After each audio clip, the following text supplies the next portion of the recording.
Welcome back, everybody. It's a brand new episode of 5 Minute Majors. I'm your host, Derek Harper. Let's get right to it here. There hasn't been too much news over the past week, so we're going to kind of talk about a couple of current topics that are going on. The preseason got going for the QMJHL about a week or so ago, so that's getting underway. The OHL as well, they're getting underway here along with the WHL this week, I believe it is. Training camps have sort of wrapped up there. But kind of with that preseason note, the Spokane Chiefs are hosting the Portland Winterhawks in a preseason game at the Eastern Washington University Rec Center. Now, why is that a big deal? A couple of things. It is getting the students there that may not be able to travel to a Chiefs game during the regular season or afford that the opportunity to see high level major junior hockey on campus or really close to it and for a really cheap or free price. And so, kind of with that, I think everybody knows college students are always trying to find those inexpensive deals. And so that's going to be really good for them. It can also introduce them to the sport of hockey. So I think this series that the Chiefs do every year is great. I think it's going to be a phenomenal thing for them and the Cheney community. But kind of also keep it on that same topic. At the collegiate level, they have the ACHA there, the Eastern Washington University Eagles. Actually, have a club team there um, that play in front of pretty good crowds. But why are we talking about college hockey on a major junior show? That is where the two worlds combine here.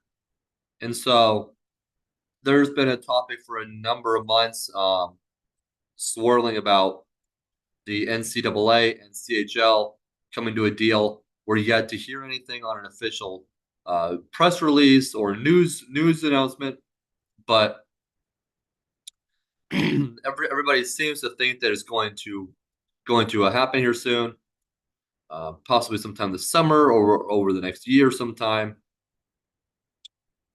Definitely a topic to keep your eye on. There are negatives to this. I mean, you're going to have junior A leagues such as the BCHL and USHL lose talent that will choose the major junior route because they can now because they would be able to go to the NCAA level if they don't make it to the professional ranks at least really soon after.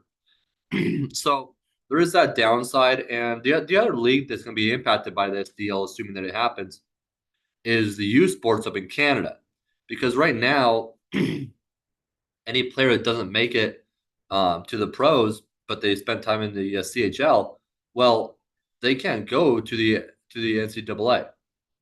They have to go to U Sports in Canada, or they got to go to Europe to play professionally, or they may sign a deal in the ECHL. If they're lucky, the AHL. Very few, I think, only the top players in the CHL get to the NHL pretty fast.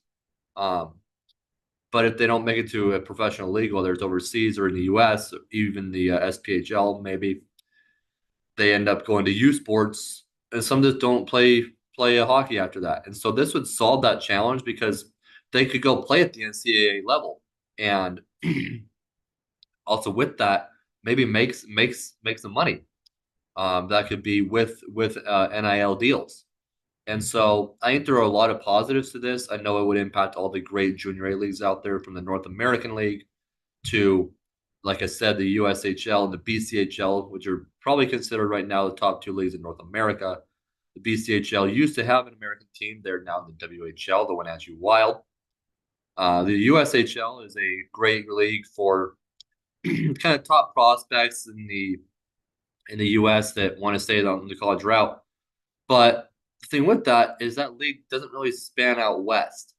There have been rumors that leagues are started up, that there's going to be a West Coast one, but that seems to have fizzled out. There's rumors that they're talking to like the BCHL or USHL. We're not sure what's going on there.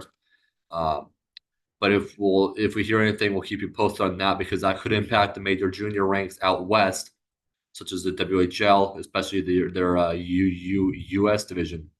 So very interesting stuff going on there.